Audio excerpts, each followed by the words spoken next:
Hi,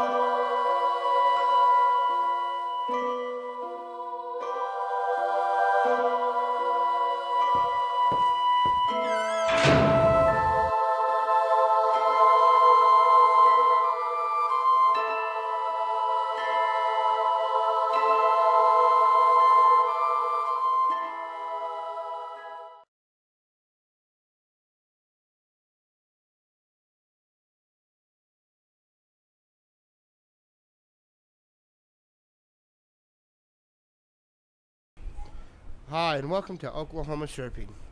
Today we had an interview with Craig Bielik, but we decided to cut him out. So we got the next best thing. We got Shane Gregory. Shane Gregory is actually a professional at tornadoes, and he's going to be sitting with us, telling us the different stages of tornadoes and what each stage can do. Shane, how you doing? I'm doing great today. That's awesome. Mm-hmm. Now, what I brought you here is I want you, like I said, I want you to explain each stage of a tornado and what each stage, destruction-wise, can do. Sure. I'll tell you guys now how these tornadoes start. Yeah, I mean you just never know. You know what I mean? I mean they can happen at any point in time. Excuse me, we got to take a break real quick. Commercial. Welcome back to Oklahoma Surfing. We're sitting here with Shane, and before the commercial, he was explaining about tornadoes. Shane? Well, really what happens, you could be sitting there in your house, I mean, just dead sitting there. And I'm telling you, this is how tornadoes start, okay? They start with purple clouds. Purple clouds. Yep, high up in the sky, and there's got to be a lot of moisture outside. It kind of smells like you just wiped your butt. And you can generally tell by how wet your underwear is if a tornado is going to be there or not. Because that's how much humidity we got in the air. And if your underwear is moist, you got something going on. All right, going back to a commercial. I got to change my underwear. Welcome back to Oklahoma Surfing.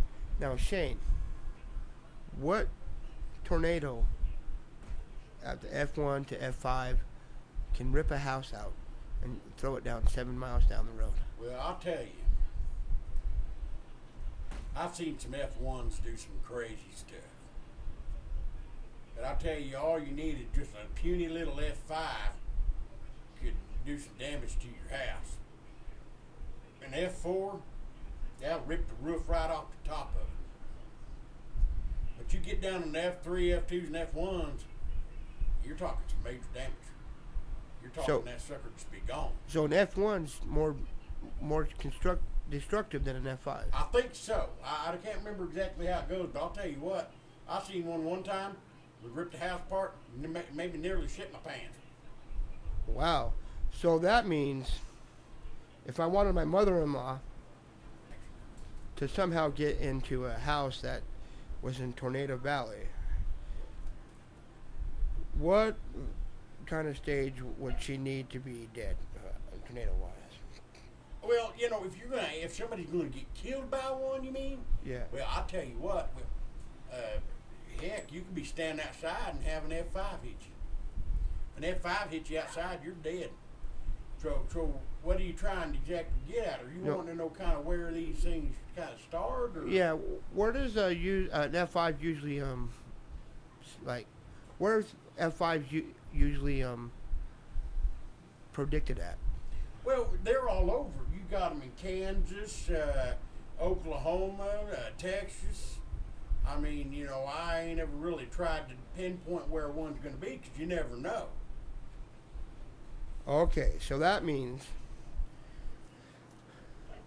logically they're random, but they happen most in Oklahoma, Texas, and Kansas, right? Yeah, generally you get some in Nebraska. I mean, they can happen anywhere. Okay, hold on real quick. Hey, call my wife. Honey, I think I got a good place for us to move your mom. I think we move her to Kansas. It just hit me. Kansas sounds like a good place to put your mom to live. All right. Well, I'm gonna get back to the show.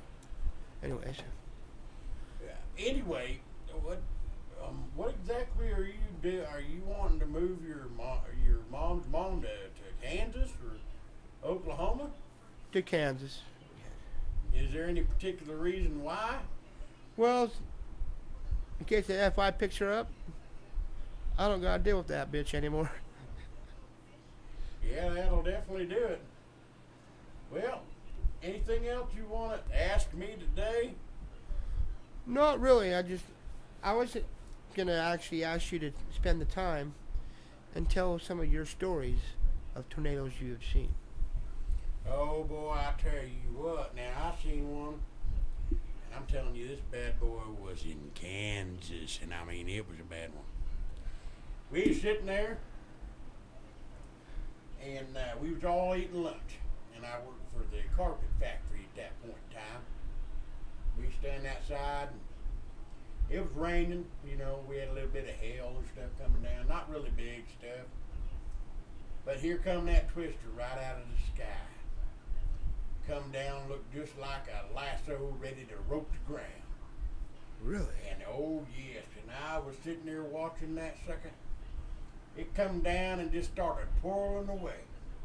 And I mean, you would not believe how fast he's on. Interesting. And see, I was from Oklahoma, so I knew what was coming. And I seen that dude when it hit the ground. The guy next to me, Arnold, he was eating his lunch. And I told him, Arnold, we got to get in right now. And he said, I got to go get my car. And I said, no, you got to get in right now. And he said, no, I got to go get my car. Well, we lost Arnold that night. He decided to go and get his car. Poor We all Arnold. got inside, and people were running all over the place.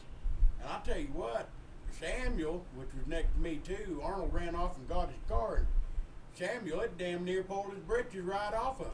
Oh, wow. Yes, he was running in the nude back inside the plant. The ladies just didn't know what to think. I mean, you know, they were just like, you know, going nuts and all kinds of stuff. But I tell you right now, they're dangerous. You don't ever want to get caught by one. That is quite interesting. I've actually seen a tornado myself. Oh, really? Yeah, it was only on TV though.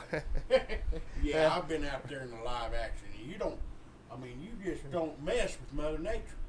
It'll take your life in 2 seconds. You know, that night I was telling you about took his drawers off. I tell you, I was sitting there and I was thinking to myself, you know, just what if it just got a hold of me? You know, what would it do? Well, I'll tell you what, it got a hold of a fella. Now, it wasn't Arnold. Arnold was in his car. It took his whole car and the whole works. But it got a hold of a fella that was just getting in the door. And he ripped one of his legs off. And he was just kind of dangling there. And I pulled him in. I saved his life. And I grabbed him and dragged him to the center of the plant. And we found his leg. And it was like 6 miles away. Oh, whoa! 6 miles away. I cannot believe that. Oh, yeah. Still had the pant leg on it and the shoe and the sock and the whole works. Well, anyway, we got that leg back, and it had just a lot of debris and stuff, and it kind of had a little bit of damage to it. But we got it to the hospital in time, but I guess the leg had died off and they couldn't reattach it. But so he walks on a crutch now, but I mean, you know, he's all right. And what was his name? Well, I can't remember his name. I guess we'll just call him Peg Leg Greg. Oh, yes. I'm telling. Well, let me see. What was his name? I just told you. I think it was William. Yes, he was. I think William was his name. No, you told me about Arnold and Samuel, but Yes. I think it was William. Yes. William. Yep. I think that's who it was. Yep. William. That's his name. Well, William, if you're out there listening, I'm sorry about your leg, and I'm sorry about calling you Peg Leg Greg, man. Oh, that's all right. Anyway, oh man, you hear that? It's a tornado siren. Can't you hear it? That means we got to get the hell out of here, man. What do you?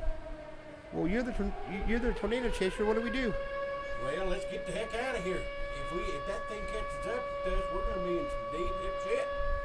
And oh man, we're out. You guys have a storm cellar here at this studio? No. You mean we're in a 10 building in the middle of freaking nowhere?